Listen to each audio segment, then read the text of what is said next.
সাহস সহযোগিতা করুন প্রতিবাদী সায়েমকে ভয় বাধা না দিয়ে।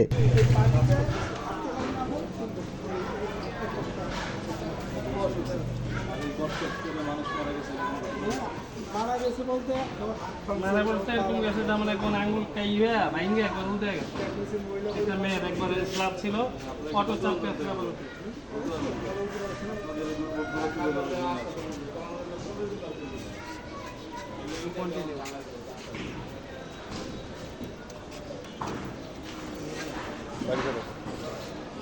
ড্রেনের ময়লা পানিগুলো রাস্তায় চলে এসে রাস্তা থেকে নামার জায়গা না পেয়ে রাস্তায় জমে থাকে। এর মধ্যে যদি আবার বৃষ্টির পানি শুরু হয় অথবা অন্য কোনো পানি আসে কোনো কারণে, সেটাও আবার রাস্তায় এসে জমে থাকে, যেটা দিয়ে একেবারেই মানুষকে ভোগান্তির মধ্যে দিয়ে প্রত্যেকটা দিন আসা যাওয়া করা লাগে। ছোট ছোট বাচ্চারা স্কুলে আসা যাওয়া করে, অসুস্থ রোগীরা হসপিটালে চিকিৎসা নেওয়ার জন্য আসা যাওয়া করে।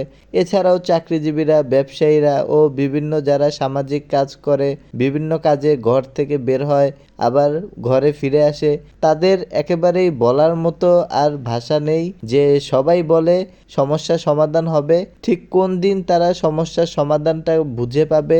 এলাকাবাসী কিছু কাজ নিজ উদ্যোগে করলেও মূল কাজগুলো নেতারা করে দিলে তাদেরকে বারবার অভিভাবক হিসাবে চাইবে এলাকাবাসী।